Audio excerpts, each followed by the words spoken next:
Bonsoir à tous, ravi de vous retrouver comme chaque soir en direct sur KTV. Nous sommes le lundi 8 mars et à la une de ce journal, il n'y a plus de quartier à Mayotte dans lequel l'État ne puisse s'inviter.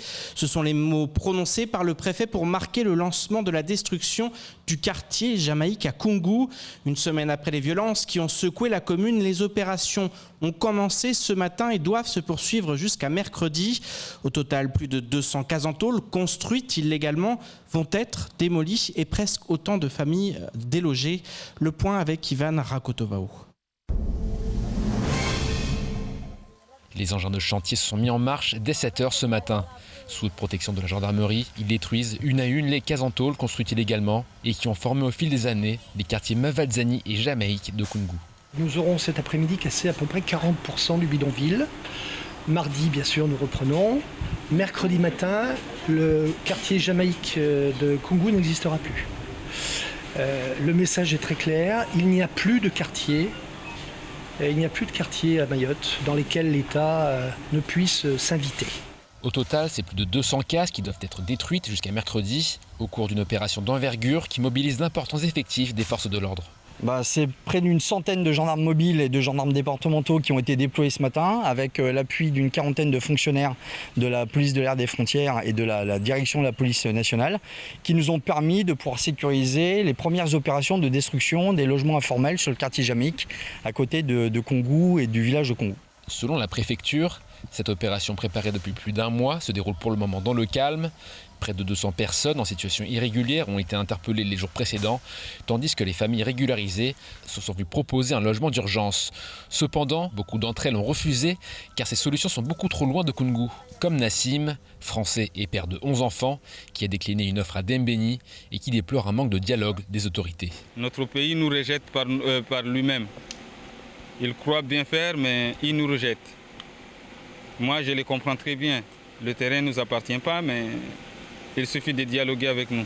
Pour renouer justement le dialogue, Nassim a écrit une lettre au préfet pour lui expliquer sa situation. En attendant, en fin d'après-midi, lui et sa famille n'avaient toujours pas trouvé de toit pour passer la nuit.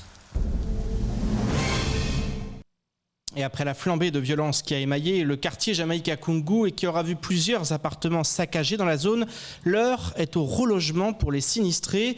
Si des propositions ont été faites par la Société immobilière de Mayotte, certaines victimes ne les estiment pas assez satisfaisantes, notamment sur le plan sécuritaire. Du côté de la CIM, il est cependant difficile de combler les attentes de ces résidents par manque de disponibilité. Nous avons rencontré le directeur afin qu'il évoque ce casse-tête. Un reportage signé Jaïdi Maoulida.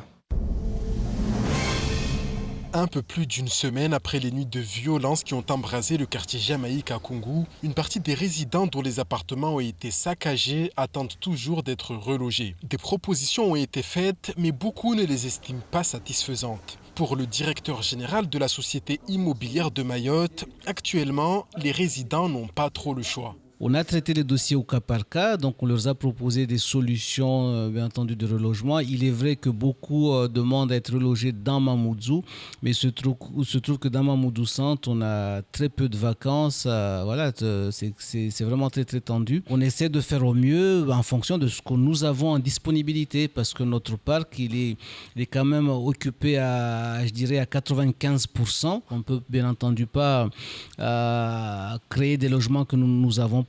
Malgré des conditions qui ne sont peut-être pas optimales, beaucoup demandent juste à être relogés. C'est le cas de Claude Ralisson, dont l'appartement a été incendié et il n'en veut pas du tout à la CIM, qui pour lui fait de son mieux au vu de la situation. Donc la proposition qui m'a été faite jeudi dernier, il s'agirait donc éventuellement d'un T2, situé vers le sud de Mamoudzou, on va dire. Je n'ai pas encore visité le logement, donc en l'occurrence je ne connais pas le quartier, si le quartier est plus ou moins sécurisé. Il ne faut pas jeter la pierre à tout le monde quand même, puisque pour la CIM, bien entendu, il faut être clair, je pense qu'ils ont eu 30 logements de saccagés. C'est pas évident pour eux pour reloger 30 personnes. L'insécurité autour des logements proposés est notamment pointée du doigt par les résidents insatisfaits. Ali Mondjoura entend leurs craintes et il assure que des mesures seront prises pour pallier aux problèmes. L'idée est de trouver des solutions au-delà de l'urgence là qu'on est en train de traiter collectivement, de pouvoir mettre en place des dispositifs qui permettront notamment des rondes de la police municipale dans certains quartiers, question d'amener un peu plus de sécurité, de sérénité. Et en même temps, nous essayons de voir au niveau de travaux de sécurisation, comme ça a été dit, on essaie de faire de notre mieux, d'abord sécuriser les logements individuellement et puis sécuriser, résidentialiser. Pour l'heure, les portails et les grilles autour des résidences impactées ont été refaits. La CIM assure par ailleurs que des travaux devront débuter bientôt afin de rendre fonctionnels les appartements détruits. L'affaire a secoué le territoire ce week-end. Un adjoint de sécurité au commissariat de Mamoudzou est accusé de viol sur une jeune fille de 14 ans. Le policier de 22 ans aurait appelé la jeune fille avec qui il entretenait une relation amoureuse pour qu'elle le rejoigne au commissariat à l'occasion de sa pause. À partir de là, les versions divergent, mais selon la jeune fille, le jeune homme l'aurait contrainte à lui faire une fellation.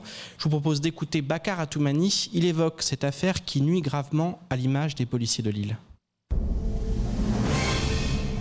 D'abord beaucoup de colère et de désolation d'abord au regard de l'âge de cette victime, de l'âge de la victime, et désolation aussi parce que je dirais que il y a la jeunesse peut-être du fonctionnaire qui n'a pas pris conscience de la portée de cette possibilité d'accompagner cette jeune fille jusque dans un parking au commissariat, ou en tout cas de l'appeler pour qu'elle vienne jusqu'à se retrouver là.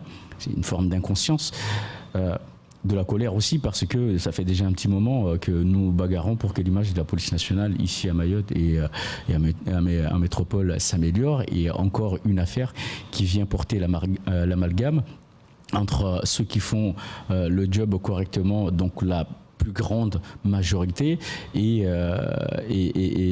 ce jeune ADS qui vient encore sur cette affaire. Encore, on parle de viol, mais pour l'instant, ce n'est pas caractérisé comme tel puisqu'il y a une juge d'instruction qui est saisie. Et place maintenant au reste de l'actualité locale avec notamment le baromètre hebdomadaire de la délinquance ou encore le régime dérogatoire de versement des indemnités de la sécurité sociale. Montage Leslie Vimenet. Alors que les décasages à Koungou occupent la une de l'actualité, la préfecture a décidé de publier le baromètre de la lutte contre l'habitat illégal.